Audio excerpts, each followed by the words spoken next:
कनकपुर नाम के एक छोटे से गांव में एक गरीब सौरभ रहता था। सौरभ गरीब था, लेकिन बहुत मेहनती और ईमानदार था। उसका घर मिट्टी का बना हुआ था, जिसमें उसके बूढ़े पिताजी और उसका छोटा भाई कुणाली रहते थे। सौरभ के पास अपनी पुश्तैनी जमीन थी, जिस पर वह खेती करता था, लेकिन कभी सूखा पड़ जाता तो कभी बेमौसम बारिश उनकी फसल को बर्बाद कर देती थी। उसी गांव में एक अमीर और लालची साहूकार साहिल भी रहता था, जो लोगों को ब्याज पर पैसे देता था और पैसे टाइम पर नहीं देने पर उनकी जमीन पर कब्जा कर लेता है। क्यों रे, अभी तक तूने पैसे नहीं दिए? याद है ना तुझे? एक दिन सौरभ अपने खेत से घर जा रहा था। अचानक उसने देखा कि एक आदमी रास्ते के किनारे बेहोश पड़ा हुआ था और उसके सिर पर चोट लगी हुई थी। अरे ये कौन है? सौरभ ने बिना देर किए उसे अपने कंधे पर उठाया और घर की ओर चल पड़ा। कुणाली ने जब बेहोश आदमी को देखा तो सौरभ से पूछा, ये कौन है और इसे क्या हुआ है?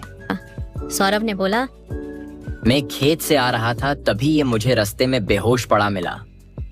सौरभ और उसके घर वालों ने उसको खाना खिलाया और उसका इलाज किया। थोड़ी देर बाद उस लड़के ने बताया, जी मैं पास के गांव में रहता हूँ। मैं काम की तलाश में शहर जा रहा था, तभी दो चोरों ने मुझे लूट लिया। आपका एहसान मैं कभी नहीं भूलूंगा। कुछ दिनों तक पीयूष सौरभ के घर पर ही रहता है।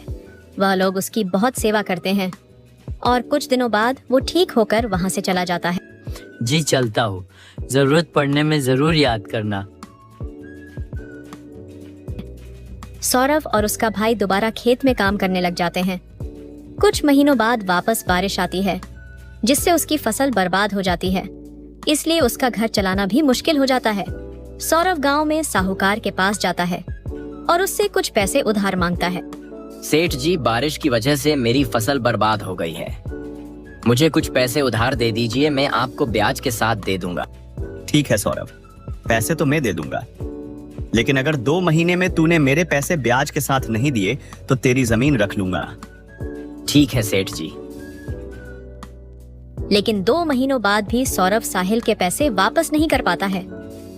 एक दिन साहिल अपने आदमियों के साथ सौरभ के घर आता है और उससे कहता है, कल पैसे लौटाने का आखिरी दिन है, कल पैसे नहीं दिए तो ये घर खाली कर देना। सौरभ और उसके पिताजी बहुत परेशान हो जाते हैं।